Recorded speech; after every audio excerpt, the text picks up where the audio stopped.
My name is Darren McStay. I have the power!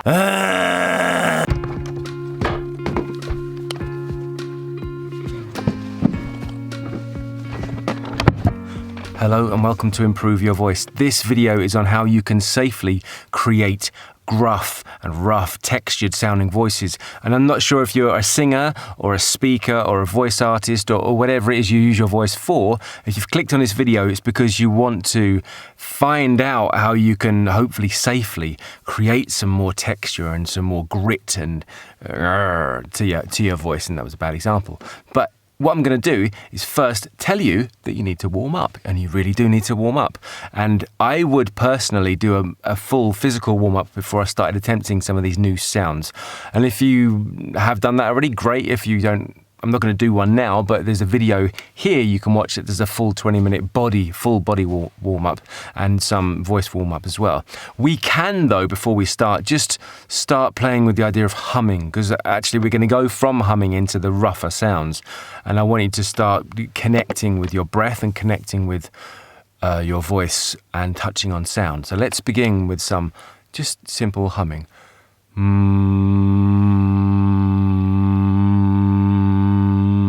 And you can play up and down a scale. And try and get the hum to sort of move forward and almost like so you can feel it on your lips.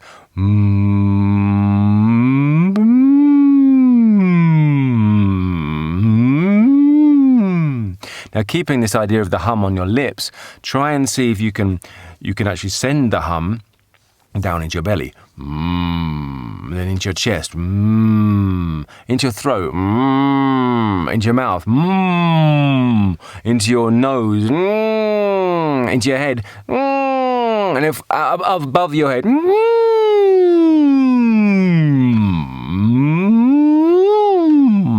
So you can do a bit of that as a nice little sort of gentle warm-up.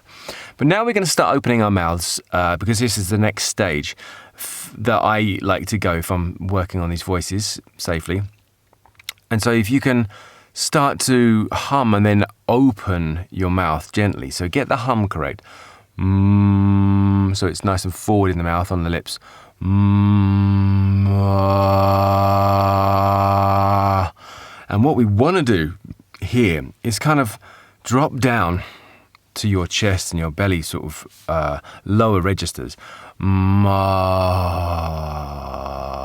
So it's very quiet and it's kind of easy. And from here,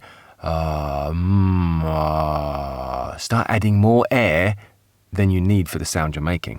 Okay, like this.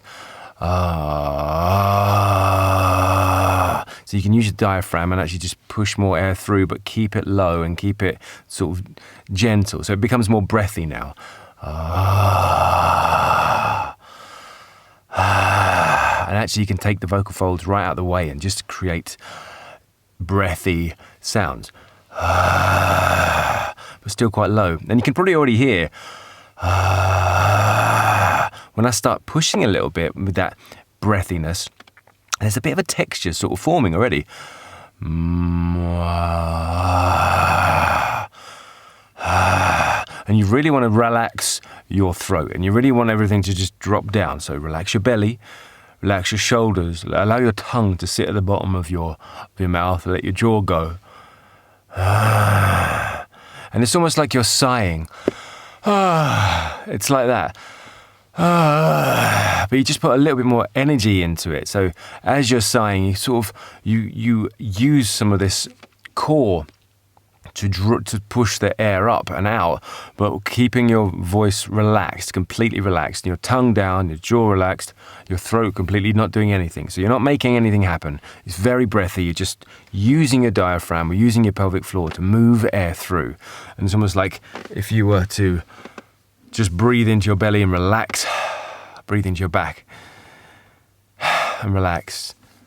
Breathe in, and you could push with your hands, and nothing would be restricted, but you're allowing lots of air to come through, and you can hear the little texture that creates.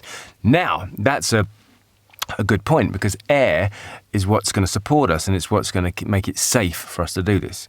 So going back to the idea of the hum, go down low, then disengage our vocal folds.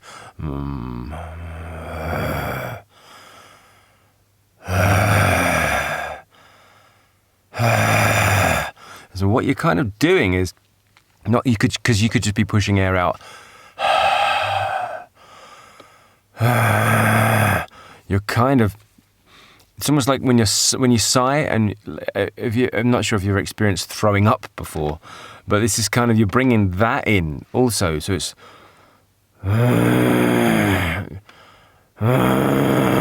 you're finding some of these other parts that move, which are above. And so there's a lot of kind of tissue, and there's a lot of stuff that's a little bit loose, and ultimately you're kind of wriggling that around. I mean, I don't really want to get into the technical specifications of this, because it can get a bit complicated, and it's very different for different people to understand. So what I want to try and do here is just get you to start making these sounds and try and copy me, if you like, but make sure it's relaxed. Make sure you low down. If you imagine just that you're a little frustrated, and so you bring in a sigh that's frustrated. Oh.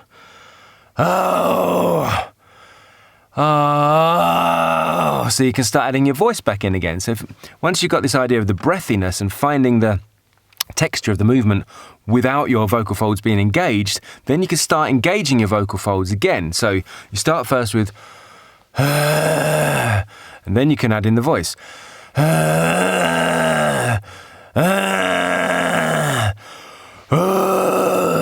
Making sure you're still very relaxed and you're using a lot of air. Okay, so this is a bit weird, and even I am going a little lightheaded now. So you can get dizzy because you're using air in a different way. You're taking in a lot of oxygen, and it can make you feel dizzy. So do this sitting down. Really do this sitting down at first if you haven't done it before, because you don't want you falling over and hurting yourself, do we? So once you've got to this level, making sure everything's relaxed, because you want other things to start moving and not the vocal folds. But you engage the vocal folds after you feel everything else moving, so you know it's not the vocal folds that are doing the sound. Then you can start speaking. Hi, my name is Darren McStay. Welcome to Improve Your Voice. Not that this kind of speaking will, in fact, improve your voice. And so it takes a lot of energy, and it takes a lot of support, and it takes a lot of air to do this and maintain doing this safely, because you really need to be pushing the air through, so it's not getting stuck and you're not using your throat. Everything's relaxed. It's moving through. It's just the movement of air that creates all this flapping around of tissue that creates these sounds. So again, if you're unsure, start and see if you can do it just the breath. Hi, my name is Darren. But then add in the voice. Hi, my name is Darren. For some reason, I've gone into an Australian Cockney goblin type voice, but that's kind of what I've naturally done. And you can start changing the pitch as well, and you even go into a falsetto. And it can sound like a scream. So if you wanted to create something that's a bit more aggressive and a bit more scary, I have the power! You can sort of play with that and see what happens. So don't overdo it. Just do a little bit at a time, and it could take, you might get it straight away, but because you're using your voice in a new way, things are going to get tired, and you're going to get tired, and it's easy to fatigue. And when you do that, other muscles start stepping in and doing the jobs that you don't want them to do, because that could be more detrimental to your voice because you're creating new tensions. So just start off slowly, do a little bit every day and build on it, because we want to do this safely and we want to do it securely so you can do it for a long time and you don't have any vocal issues. But remember, breath support and air and energy. Start low, start easy. Like you're sighing. Oh my goodness. And that's how I get into doing a gruff sound as a voice artist, and I've been also doing recently into my singing too, which is a kind of a different thing, and it takes a lot more energy and a lot more support. Maybe I'll cover that in another day.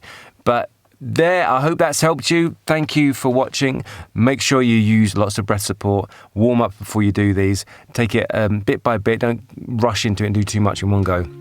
Sit down when you first try it so you don't fall over. And I hope it's been helpful. My name's Darren McStay. This is Improve Your Voice. And until the next time, look after your voice.